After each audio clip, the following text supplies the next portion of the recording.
بإمكانكم التواصل مع جميع برامج إذاعة صوت الأمل من خلال الاتصال على الأرقام التالية: 078 333 80666 و 077 3063 8666 أو من خلال الSMS 078 333 80777 و 077 289 46999.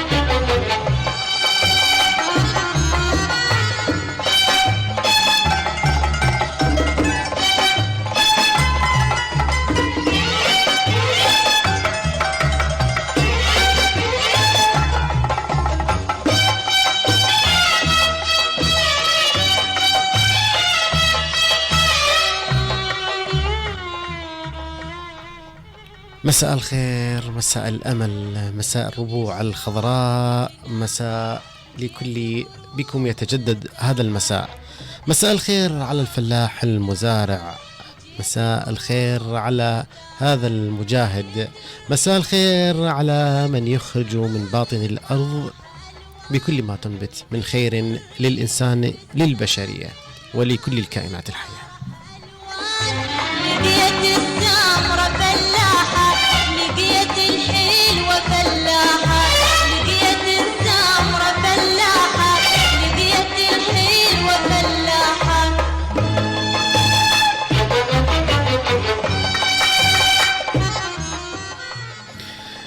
تعودتم دائما في كل مساء يوم سبت نلتقي نحن وإياكم وبرنامج صوت الفلاح. صوت الفلاح هو برنامج زراعي نتناول من خلاله كثير من القضايا التي تهم الأرض والزراعة وكل ما نستخدمه من الحداثة في طرق الزراعة الحديثة والقديمة ونقارن بينهما.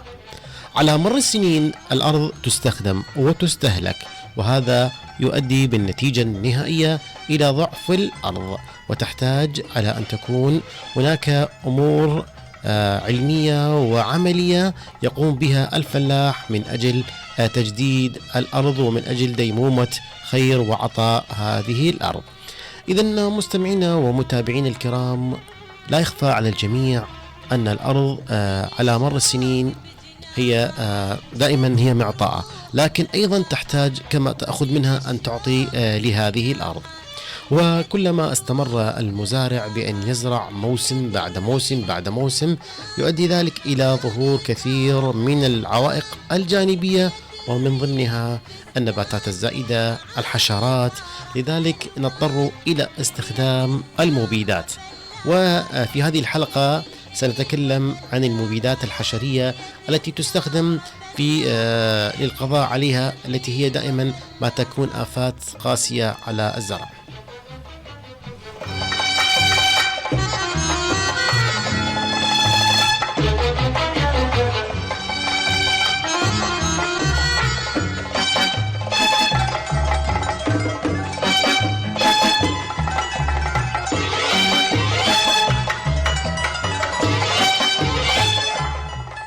المبيدات أو مبيدات الآفات التي تعرف باسم بيسات كيلت هي مادة يتم تركيبها كيميائيا، أي أنها ليست مادة طبيعية، وتستخدم لإبادة الآفات، أو الجزء الثاني من كلمة المبيدات باللغة الإنجليزية سيد، أي مشتقة من كلمة لاتينية التي تعني لتقتل.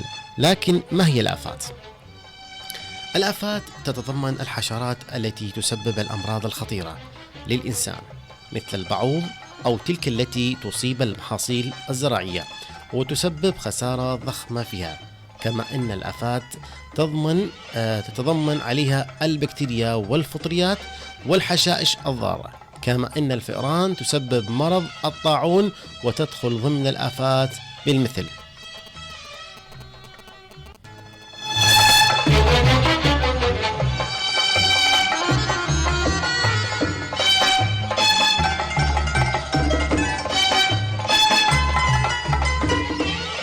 وقبل أن نتطرق إلى أنواع المبيدات والمبيدات الآفات، يجب أن ننوه لكم أن البرنامج يسجل على قناتنا على اليوتيوب، ويعاد نشره على القناة الخاصة بإذاعة راديو صوت الأمل على اليوتيوب. ومن لا يحالف الحظ بالاستماع لهذه الحلقة بسبب الانشغال أو الوقت الغير مناسب أي يتعارض مع عمله اليومي، بإمكانه الذهاب إلى اليوتيوب ومتابعة قناتنا راديو صوت الأمل.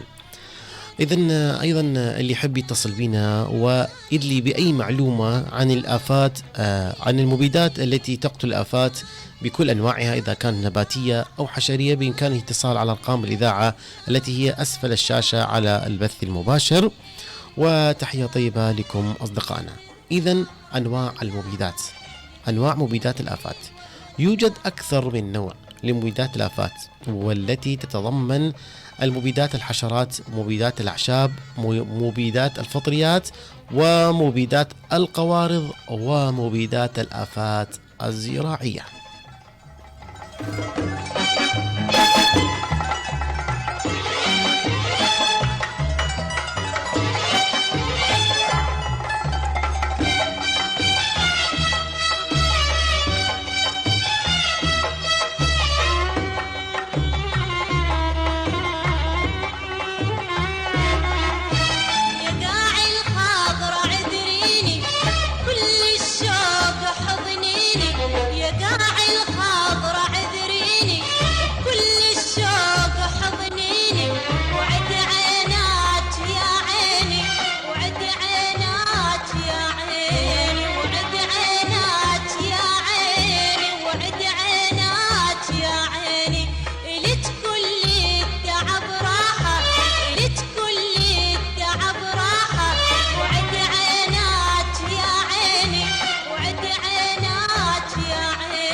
أيضا تحية طيبة لكل متابعينا على البث المباشر. علي الباشا حياك الله، علوش الهلال حياك الله، حاضر الجبوري أبو قيس تحية لكم، وشكرا على اهتمامكم بموضوع الزراعة بالحويجة من خلال برنامج صوت الفلاح، وشكرا لك العزيز والغالي حاضر الجبوري أبو قيس. بالتأكيد يجب أن نهتم ونخصص حلقة خاصة للزراعة للفلاح لصوته، وذلك من خلال برنامجكم، برنامج لكم اليوم الأسبوعي هو صوت الفلاح. لأننا طبيعة الحويجة هي طبيعة زراعية وأرض زراعية، وكلمة الحويجة أتت من أن المكان المتوسط الماء، أو ما نسميه بلهجة أخرى الجزيرة اللي بنص الماء. فبالتأكيد يجب علينا أن نهتم بالزراعة، لأن أرض الحويجة هي الأرض الخصبة وهي الأرض المثالية للزراعة، وكانت على سنوات طويلة سلة العراق الغذائية التي تسوق إلى كل العراق من كل المحافظات. وهذا ما شاهدناه بأم العين وما عشناه، حيث كانت الحويجة من أفضل الأماكن لزراعة كثير من المحاصيل الصيفية والشتوية، وكانت تعرف بالجودة العالية. إذن نتكلم عن المبيدات الحشرية أو الحشرية. مبيدات الحشرات وهي التي تستخدم في الزراعة للقضاء على الحشرات التي تصيب المحاصيل الزراعية وتسبب ضررا بالغا بها، كما تتمدد لتشمل المبيدات التي تستخدم في المنزل وداخل الأبنية للقضاء على الحشرات التي تزعج الإنسان وتسبب له الأمراض مثل الباعوض والصراصير والذباب والنمل.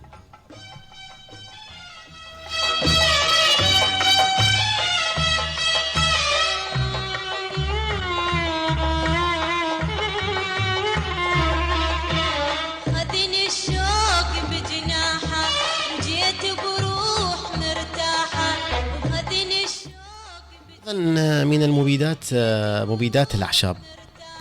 الكل يعرف أن المبيدات الأعشاب هي الأعشاب الضارة الغير نافعة التي تضر بالمحاصيل الزراعية وتلك النباتات التي تنمو في الحدائق والمتنزهات العامة وفي البحيرات والتي تنمو بجانب قضبان السكك الحديد. هذه كلها تؤثر سلبا على إن كانت بالقرب من المحصول تشاركه في الطاقة الشمسية، في كمية المياه، في كمية الأسمدة، فبالتالي تقل الجودة على حساب الكمية وبالتالي هناك ضررا جانبيا. أما بالنسبة للمتنزهات يكون ظهور هذه الأعشاب أو النباتات الغير لائقة مما يؤثر سلبا على مظهر وجمالية هذه الحدائق والمتنزهات العامة. أما البحيرات عندما تكون هناك نباتات غريبة وغير لائقة تخرب أو يكون المظهر غير لائق على في البحيرات والتي تنمو. أيضا بعض الكل يعرف أن سكك الحديد تمر من بين المناطق من منطقة إلى أخرى، فإذا كانت هناك أعشاب ضارة أو قوية السيقان والجذور تؤثر على مسار سكة الحديد، وأيضا تكون مكان ملاذ آمن لبعض الحشرات القاتلة، وبالتالي نحتاج مبيدات للقضاء على هذه الأعشاب التي ليس لها نفعا إنما ضررها هو يكون الأكبر.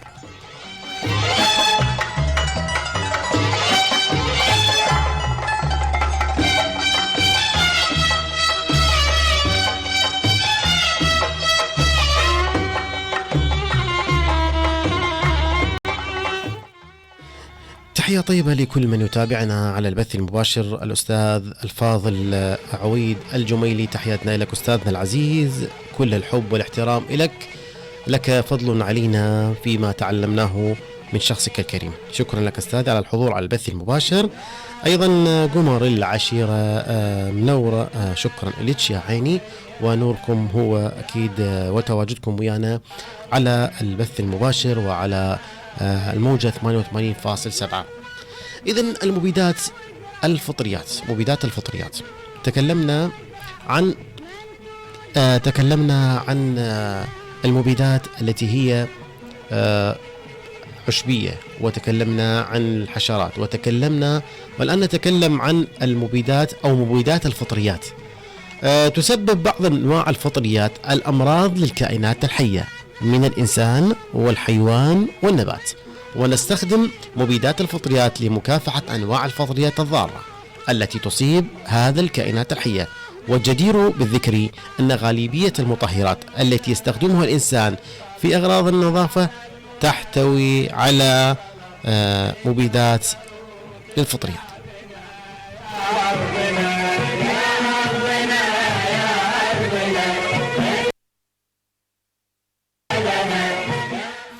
إذن أنواع كثيرة من المبيدات، تكلمنا عن العشبية وعن الحشرات وعن الفطريات، وهذه كلها تؤثر على المنتوج العام للمزارع الفلاح اللي يتعب سنة كاملة، تيجي القوارض تقضي عليه، تيجي الآفات تقلل من المنتوج. أيضا من المبيدات الأخرى هي مبيدات القوارض، والتي تستخدم للقضاء على غالبية أنواع القوارض، وفي مقدمتها الفئران التي تسبب مشاكل صحية كثيرة، حيث تنقل البكتيريا المسببة للأمراض التالية. إذن الفئران قضاء عليها هي من الضروريات. ليش؟ لأن تنقل الأمراض التالية، أولها الطاعون، عافانا وعافاكم الله، وداء الكلب. أيضا حمى الأرانب أيضا تنقلها وتسبب لنا أسباب هذه القوارض من هذه الأمراض. وخذني الشوق بجناحه، جيت بروح مرتاحة، لقيت الريف بستان معاني الفرح ألوان، لقيت الريف بستان معاني الفرح ألوان، لقيت السمرة فلاحة، لقيت الحلوة فلاحة، لقيت السمرة فلاحة، لقيت الحلوة فلاحة.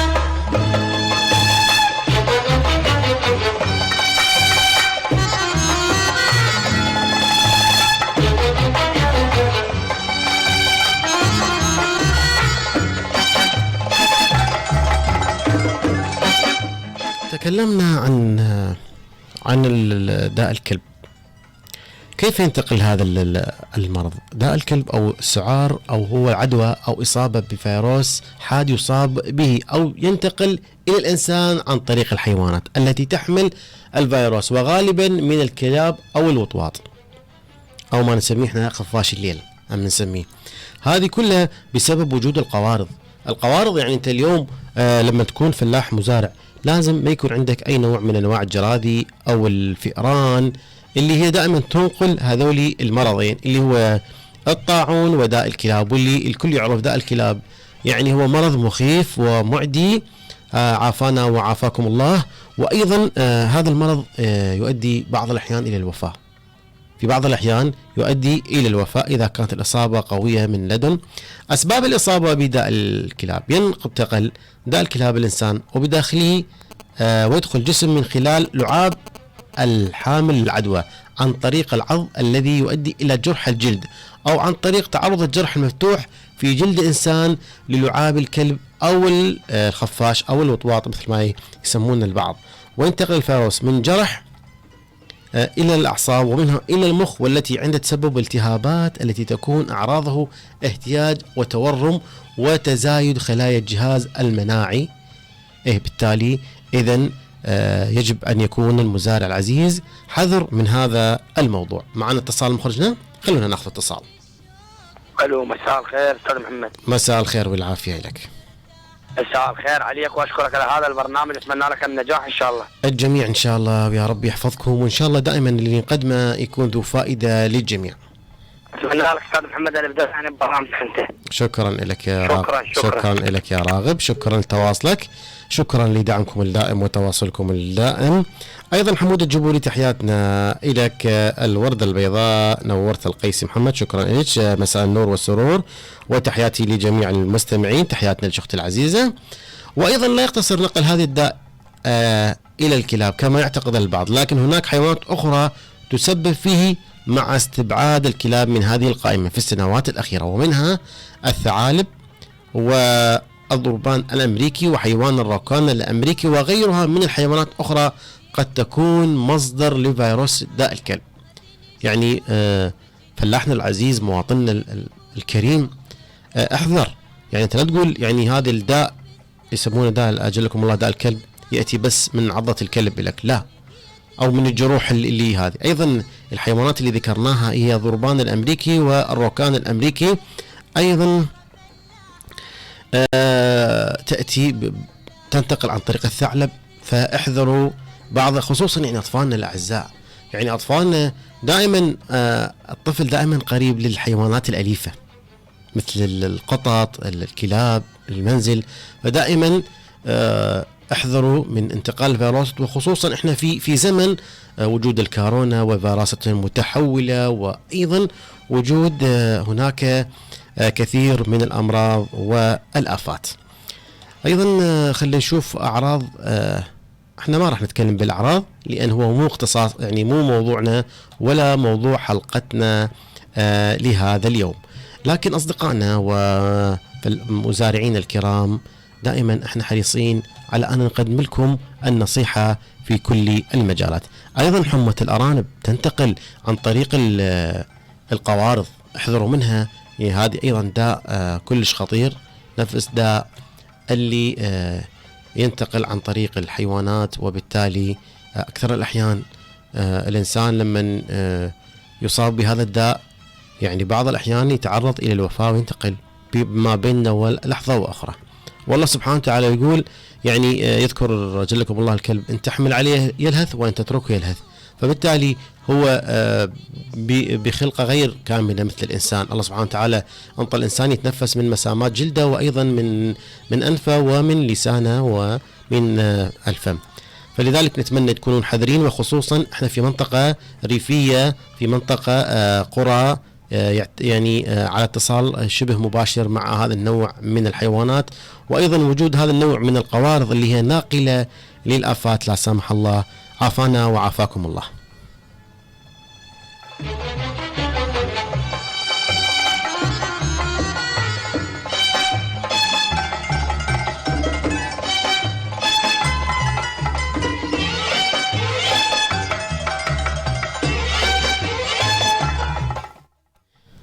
أيضا مبيدات الآفات الزراعية، وهي المبيدات التي تستخدم في مجال الإنتاج الزراعي والحيواني.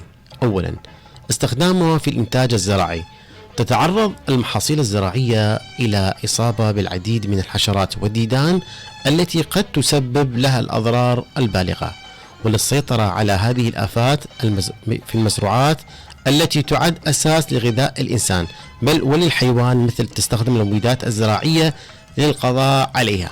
ومن بين الاستخدامات الأخرى للمبيدات والآفات الزراعية القضاء على الأمراض الفطرية ومكافحتها، للقضاء على القوارض التي تتغذى على المحاصيل، والمكافحة الأعشاب التي تضر بالمحاصيل الزراعية الغذائية. أما المبيدات الحيوانية بما أن الحيوانات عامل أساسي في عملية الزراعة، ولها قواعد في التربية وتقديم الرعاية الطبية البيطرية المتخصصة لها، فبإمكان تربيتها وتنطوي على مخاطر انتشار الأمراض والآفات الحشرية والفطريات التي تلحق الأذى بالحيوانات وبدورها تنتقل إلى الإنسان.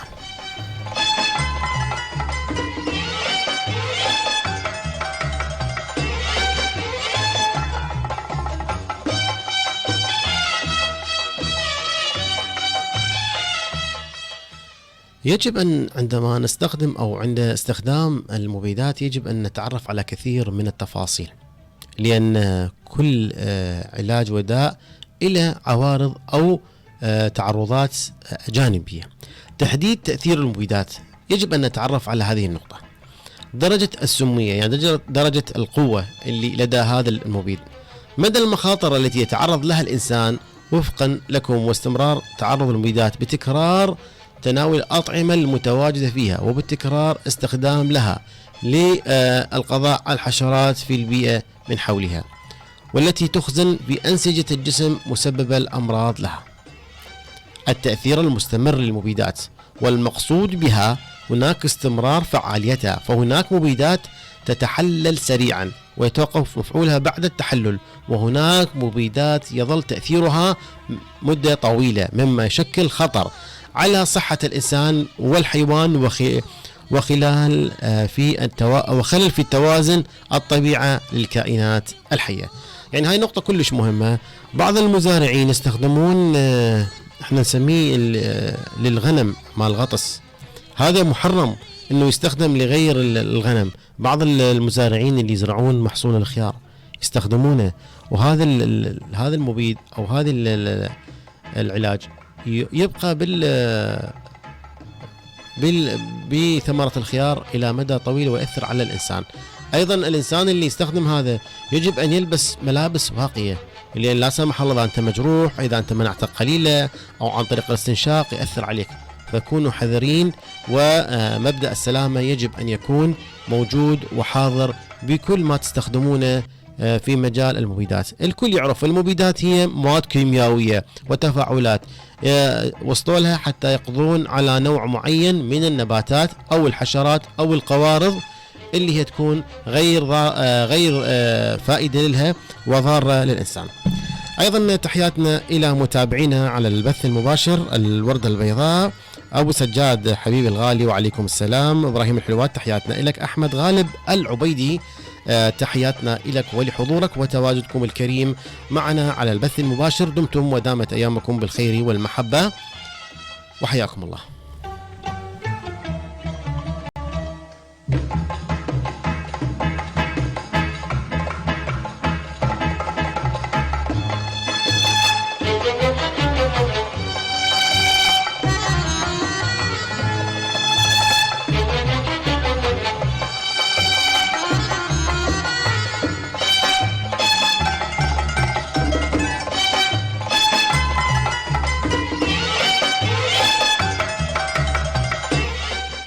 الرواسب المتبقية من المبيدات، وكما يتضح من اسمها الكيميائي المتبقي من المبيدات، المادة الفعالية فيها والتي يتعرض لها الإنسان وكافة الكائنات الحية في البيئة من حوله، هذا هي الرواسب، وتعرف بأنها الكمية التي تدخل جسم على مدار حياته بأكملها من دون أي ضرر عليه وحسب القواعد المحددة في زمن معين. مدة الأمان، وهذه خاصة بالمبيدات التي تستخدم في القضاء على آفات المحاصيل الزراعية، والمقصود بمدة الأمان وقت حصاد المحاصيل الزراعية بعد آخر استخدام للمبيد، حيث يمنع الحصاد قبل انتهاء المدة المحددة لكل مبيد، والتي تعتمد على سرعة تحلل المبيد وكمية الرواسب المتبقية منها.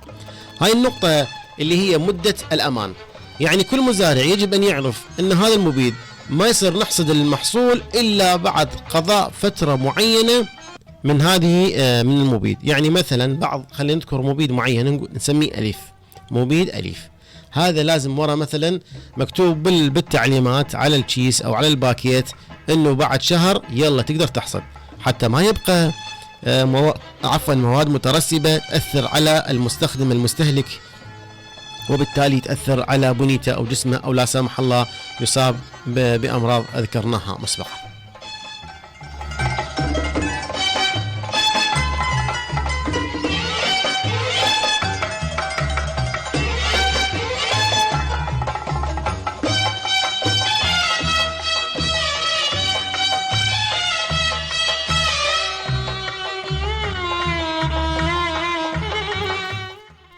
التعرض للمبيدات إلى أسباب وأمور سلبية، من ضمنها قد يتعرض الإنسان إلى المبيدات بأحد الطرق التالية: أما يكون هو متقصد لا سمح الله إلى الانتحار، يعني سمعنا كثير من حالات يأكل زرنيخ أو يشرب مبيد وينتقل إلى بعملية انتحار للوفاة، أو تعرض لحادثة بالرش المبيدات عبر غير مقصودة. يعني اليوم أني جاري دا يرش، او اني واهلي بالمزرعه دا نرش مبيدات وما ماخذين الوقايات، يعني ما لابس نظارات اللي خاصه بالمبيد، ولا لابس كمامه، ولا لابس كفوف، فبالتالي اني اعرض نفسي للخطر بطريقه غير مقصوده. اثنين، التعرض المهني من تصنيع وتعبئه المبيدات او اعمال الرش. دائما تكون هناك بدلة خاصة أو ملابس خاصة للشخص اللي يرش المبيد، ومن بعدها ينزعها ويغسلهم، وأيضا هو يغتسل وما يلامس الآخرين إلا بعد انتهاء التعقيم الكامل لجسمه. أيضا التعرض للمثبتات المبيدات من خلال الغذاء أو الماء، من خلال الغذاء أو الماء. معنا اتصال. ألو.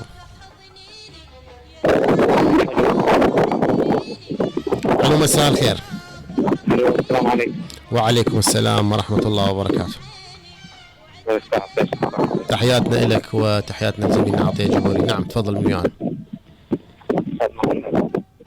وياك محمد القيسي يا قلبي. انت حتى صوتك ما واضح، يعني ما اعرف انت بسيارة، ما اعرف.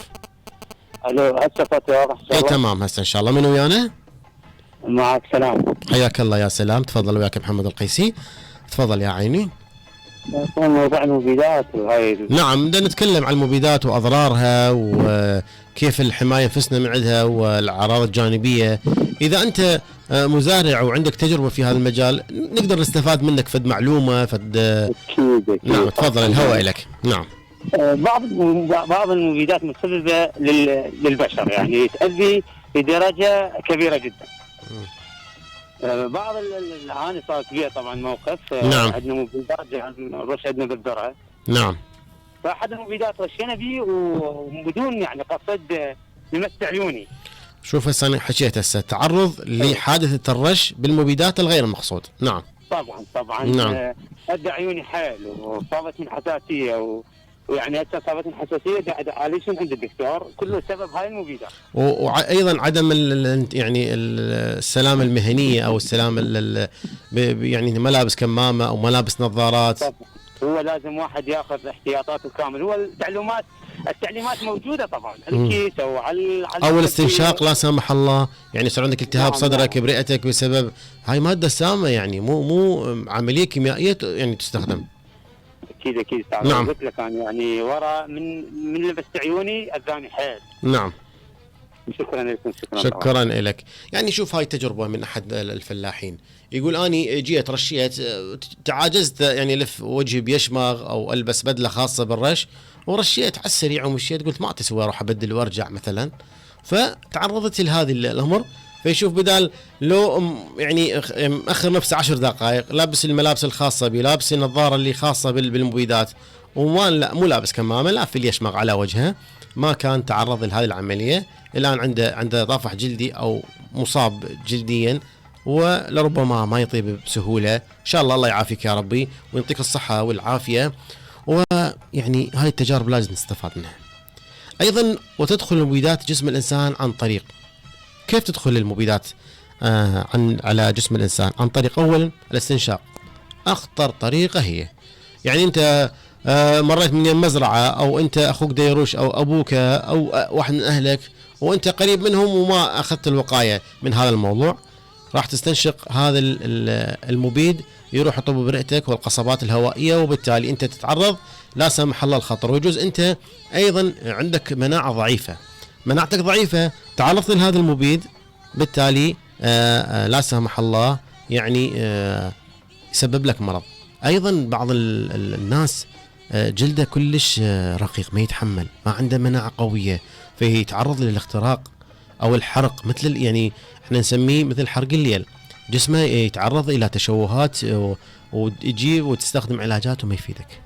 إذا الجلد الاختراق، وخصوصا عن طريق الملابس أكثر من تعرض مباشر، لأن الملابس تحتفظ بجزيئات المبيد، وبأطول فترة ارتداء الملابس الملوثة يؤدي إلى التعرض المستمر للمبيدات حتى يتم تغييرها. إذا هاي نقطة حكيتها بالتفصيل بالعامية، قلت يعني أنت عندك ملابس خاصة لرش المبيدات، كملت من عندهم، غسلتهم، خليتهم على صفحة، أيضا أنت طهرت نفسك بمواد التطهير الخاصة بك، من بعدها يلا بديت تلامس الآخرين أو تلامس أمور أخرى كالأكل أو مصافحة الكبار أو الصغار. إذن لأن الملابس، ليش احنا نقول ملابس خاصة؟ لأن الملابس تحتفظ بجزيئات المبيدات إلى فترة طويلة، وبالتالي تعرضك إلى الخطر، يا أما يصير عندك طفح جلدي لا سامح الله، يا أما يصير عندك تحسس بعينك أو بقصباتك الهوائية. يبدو أن هناك اتصال آخر معنا اتصال. ألو مساء الخير لك. السلام عليكم. وعليكم السلام. إذا يمكن بس نصينا الراديو. استاذ محمد شلونك؟ تحياتنا لك يا وردة. من ويانا؟ ابو طارق الاسحاقي. حياك الله ابو طارق، بس اذا يمكن نصينا الراديو. نص الراديو. تحياتنا لك. هسه احنا بموسم ضخ الادري يعني. بالضبط تمام. ايه الهولدر من يطب بالادري، اكو بعض العيون تسدد يعني للانسان. الهولدر. نعم. النوزلات قصدك للآلة. نعم. للاجنحة مالت الهولدر. نعم. فهذا لازم واحد يظل يراقبها، يمشي وراها يعني. نعم. فهذا ليش يمشي وراها، مو بس يستنشق، يعني شبع من هذا المبيد. زين. ايه زين. هو لازم يفتح ويسد وينظف. تعرف المي اللي يحطونه بالهولدر مي مو نظيف، نشاخه وبيطين يعني شوائب. نعم. اي تسدد النوزلات، لازم هو يروح يفتحها وينظفها ويشدها مرة ثانية. زين، شنو الحل برأيك انت كم فلاح؟ والله انا كفلاح شنو يعني، هي ما شر لا بد منه، لازم تمشي وراها. يا اخي العزيز، شر لا بد منه. انا لازم اكو هناك اجراءات وقائيه. شنو الاجراءات الوقائيه اللي انت برايك ناخذها؟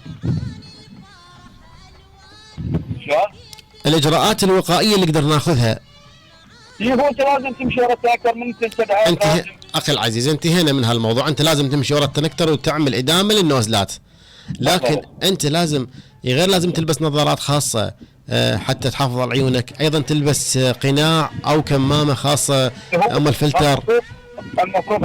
المفروض هالشكل. طبعا انا اشكرك على هالملاحظه كلش، يعني بارك الله بك، شكرا لك. طبعا الاخ ذكر لنا ملاحظه كلش مهمه. الان الحداثه دخلت كل تفاصيل الزراعه، ويعني اليوم الفلاح اصبح يعتمد على الاله، خلينا نقول 70%، ما نقول اكثر. فبالتالي مثل ما تفضل الاخ انه تحتاج الى ادامه. زين، انا لما احتاج اراقب النوزلات او المرشات اللي خاصه اللي مربوطه على التنكتر، لازم اني اجي وراها باعتيادي. اكو هواء يمين يسار، باي طريقه راح يجي الرذاذ علي، رذاذ المبيد. انا لازم اخذ حذري من هذا الموضوع. كيف اخذ حذري من هذا الموضوع؟ بالتأكيد تأخذ حذرك أنه تلبس نظارات خاصة. شايفين هاي النظارات اللي هي مخصصة لسواق المطارات الدراجات النارية.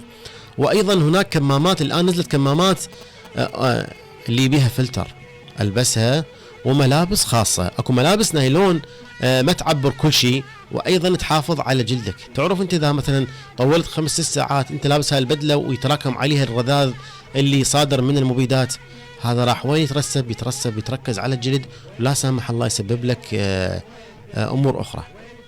إذن هناك نصائح قدمناها لكم، نتمنى تأخذونها بعين الاعتبار. أما مزايا المبيدات والآفات، هل يا ترى توجد للمبيدات الحشرية مزايا بجانب مساواها؟ المبيدات طريقة أو أسلوب اقتصادي في مكافحة الحشرات والآفات، فهي لا تحتاج إلى أو عمل كثير إذ كنت تستخدم في مجال الزراعة، كما يتم وضعها في مساحات كبيرة من الأرض دفعة واحدة، والتي تعالج بسرعة وبكلفة عالية. يعني اليوم أني إذا ما أستخدم المبيد أقول أبا ما أستخدم المبيد حفاظا على نفسي وعائلتي، ما أقدر. مساحتنا عندي مساحة كبيرة، مثلا عندي 40 دونم، إذا أنا أجيب عمال تطلع مثلا يقولون البطانة أغلى من الوجه، فبالتالي أني ما راح أخسر، ما أكون منتج، أكون خسران، وبالتالي أني ما سويت شيء. لكن المبيد يختصر علي الوقت والجهد والكلفة، وبالتالي أنا يجب أن أكون حريص على أن أقدم كل هاي التفاصيل، وأن أخليها يكون عندي جدوى اقتصادية وزراعية كاملة في عملية الزراعة والمحصول الزراعي. يعني اليوم أني أصرف مثلا 1,000,000 دينار، أنا لازم أربح، ومو يعني فوق 1,000,000 دينار أنه بأخسر أخلي من جيبي، لا أنا جايته أربح ما جايته أخسر. فلازم تحسب اقتصاديا وزراعيا، وأيضا نحسب الوقت، ويكون الوقت ثمين عند كل مزارع. معنا اتصال. ألو. السلام عليكم. وعليكم السلام ورحمة الله وبركاته. أستاذ عزيز، تحياتنا لك وشكرا لاتصالك. من ويانا؟ معك جاسم. حياك الله يا جاسم، تحياتنا لك. طبعا موضوعكم موضوع المبيدات وهاي نعم بالتأكيد. اكيد. هسه انت تعرف موسم زرع، الناس لازم تناقش، لازم تشتغل بالابره، اذا ما تعوفه ان كان الابره من قبل المبيدات الحشرات هاي الحشرات والقوارض وايضا المناطق القريبه على الخنازير، حاشاكم. هذا اكيد يعني لازم كلها قدرنا لها، يعني المبيدات نعم الحشرات كلها قضيناها، بس بقت عندنا الخنازير ما نعرف شو نسوي له. يعني مشكلة هذه طبعا تصادف الكل. أيضا يعني هو هذا الحيوان أجلكم الله تكرمون عن طارية، يعني أيضا هو مؤذي للبشر وناقل لبعض الأمراض. نعم أكيد طبعا. نعم. طبعا هاي عندي تعقيب على أخ المتصل قبل القليل، يقول لك الهولدر ومن تمشي ورا الهولدر. نعم. أنت ما راح تمشي ورا الهولدر، أنا عندي مضخة وقاعد أضخ بالهولدر. نعم. انت من تمشي وراه راح تسبح بالمبيد سبح. صحيح. يعني مو راح بس يلمس ايديك او يطير على ملابسك، لا. نعم. تسبح. انا عندي يقين، شفت ناس يعني سبحت بالمبيد سبح. خطأ هذا يعني اكبر خطأ. يعني اقول لهم يابا ما يصير، انت لازم تاخذ وقايه، مناظرك، كمامه، ملابس خاصه لهاي الشغله. يقول لا يا معود شنو هي يا معود؟ ايه يعني ياخذها مساله يعني شلون تقول مستجب هاي الامور. نعم. طبعا حياتي لك. شكرا لك على التنويه. يعني هو ايضا اكد كلامي انه انت بطريقه او باخرى انك تتعرض لرذاذ المبيدات، اللي بالتالي انت راح جسمك يتشبع وملابسك تتشبع. ايضا اكو نقطه اخرى، من بعد ما تنتهي من عمليه الرش المبيدات يجب ان لا تلامس احد من عائلتك الى حين ان تكون انت نزعت الملابس اللي خاصه بالمبيد وخليت على جنب، وايضا عقمت نفسك بطريقه صح. يلا بعدين تلامس الاكل او تلامس الاخرين من اطفالك، من ابنائك، من اصدقائك. خلينا ناخذ اتصال. الو. السلام عليكم. وعليكم السلام. شلونك استاذ؟ تحياتنا لك. استاذ ما سمعنا موضوعكم علينا. موضوعنا زراعي يا اخت سهيله. يعني على الزراعه. على الزراعه، نعم، على الزراعه والمبيدات. اكو بيهم يرش المبيدات الزراعيه. نعم. قاعد يلبس ملابس وهذا اللي يرش بيهن، يعني يجي بيهن يجي ياكل ويجي يشرب بيهن، انت غير تدفن وتمزحن وتغسل يلا تمد ايدك في الاكل. ويجي يقول لك الله الحافظ يا بعد عين الله، ما يقول لك ذب نفسك بالنار. اي والله واحد غير ان اهم شيء هو صحته. نعم صحة مهمة. اذا ما رحت لهذا العمل قمت به يعني تجي للبيت تدب ملابسك وتغسل وها يلا تجي تكب الاكل او تكب اي شيء من البيت. نعم. استاذ يعني بعض الناس ما بتلتزم بهذا. عندهم كله عادي وهو يكونها سبب امراض. نعم شكرا يا اختي العزيزة، شكرا لك. إذا قلنا شكرا تحياتنا لك. ذكرنا أن استخدام المبيدات يوفر علينا الوقت والجهد واليد العاملة كل هذه، وأيضا جودة المحاصيل ورخص أسعارها. استخدام مبيدات حشرية يعني الحصول على منتج غذائي ذات جودة عالية بدون أن تتعرض للتلف من جراء الآفات، كما تعطي وفرة في المحاصيل مما يعمل على انخفاض أسعارها عند بيعها في الأسواق. شوفوا لما تكون عملك متسلسل وعملك صحيح، أولا أنت راح تحصل على منتوج جيد ذو جودة عالية، كلفته أقل عليك، بالتالي أنت راح تعرضه بالسوق بسعر جيد معقول لكل الناس لكل طبقات الناس، وبالتالي أنت ما يكون عندك تالف أو ما يسمى يعني احنا نسميه تالف، ما نعرف التسمية الثانية. أيضا استخدام المبيدات يعني الحفاظ على المحاصيل وعدم تعرضها للكوارث الآفات. دائما نشوف بالتلفزيون بمواقع التواصل الاجتماعي هجوم الجراد على زرع معين قضى عليه، نشوف القوارض هجمت على مزرعة وقضت عليها، يعني هو ينتظر 5-6 أشهر المزارع ويعيد على خده وينتظر المحصول حتى لما يحصد وينتج يعني يحصل المنتوجة يروح يبيعها بالسوق ويوفي المصاريف ويستحصل المصاريف اللي صرفها بالبداية، وبلحظة وثانية تيجي هاي القوارض أو هاي الآفات أو هذه الحشرات وتقضي على زرعه وهو يباوع.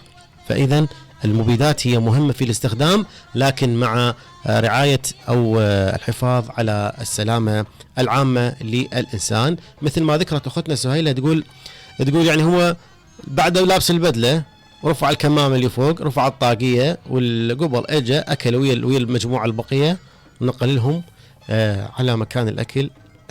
هاي الموضوع اللي من المبيدات اللي توقع من جسمه أو من ايده أو من البدلة اللي لابسها.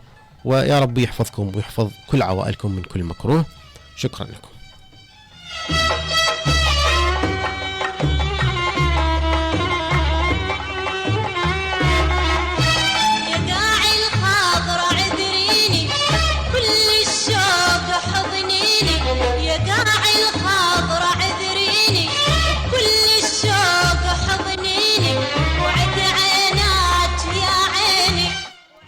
مساوئ المبيدات، مبيدات الآفات. دائما هناك لكل شغلة عوارض نسميها أعراض جانبية.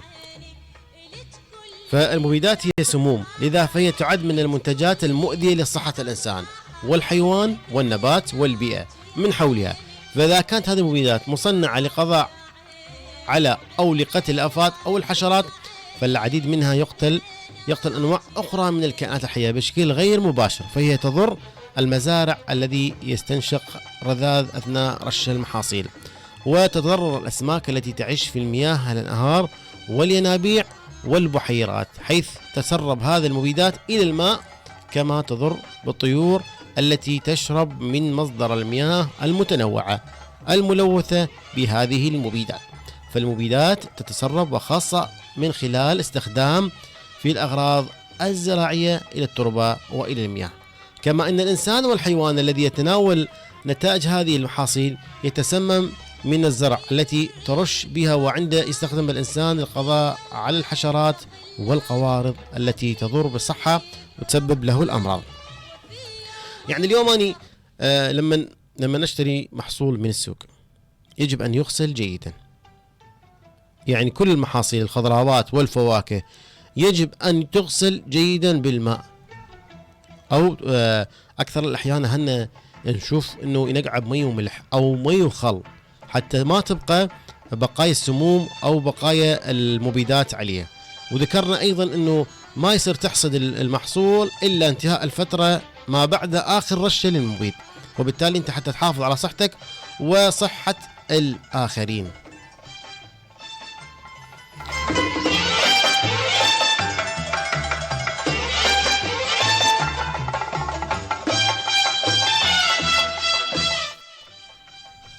أيضا من تلوث الهواء، بقايا المبيدات في الأطعمة هناك تبقى الأطعمة التي يتناولها البشر تتراوح من نسبة ما بين الضار الذي يؤثر على صحة الإنسان وما بين الذي لا يشكل أي خطر عليه، وهذه نسبة تنخفض مع أتباع أساليب الزراعة الصحيحة.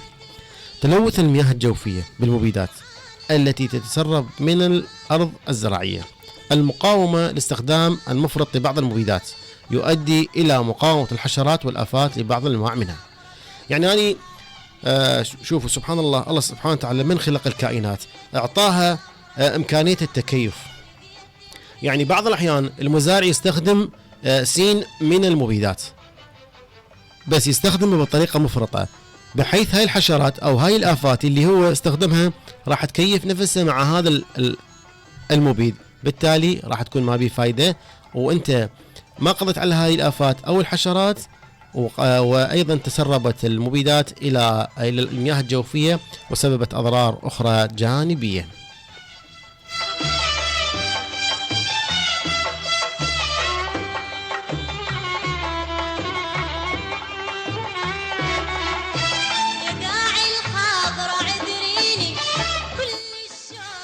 بالجانب الآخر العديد من المخاطر الصحية الأخرى التي تتمثل في مشاكل الجهاز التنفسي لكثرة الاستنشاق. المبيدات يعتقد العلماء بأن التعرض للمبيدات وخاصة المبيدات الأعشاب الضارة وراء ظاهرة انتشار معدلات الاضطراب والتوحد والبلوغ المبكر، كما تزيد من مخاطر تعرض المرأة الحامل للإجهاض والطفل به تشوه خلقي.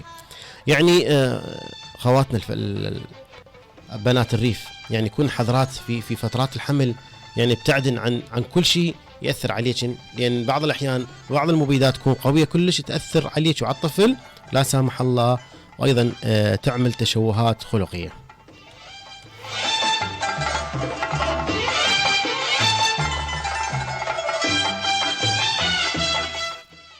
أيضا ما بين المبيدات الكيميائية والمبيدات العضوية الحيوية إن الملوثات البيئية المتعددة فنجدها متمثلة في النفايات ومخلفات المدن والمصانع والمزارع والبلاستيك الذي أصبح خطر كبير يداهم حياة كافة الكائنات الحية، بالإضافة إلى السموم المنبعثة من وسائل النقل، وكلها من صنع الإنسان الذي أحدث خللا في توازن البيئة.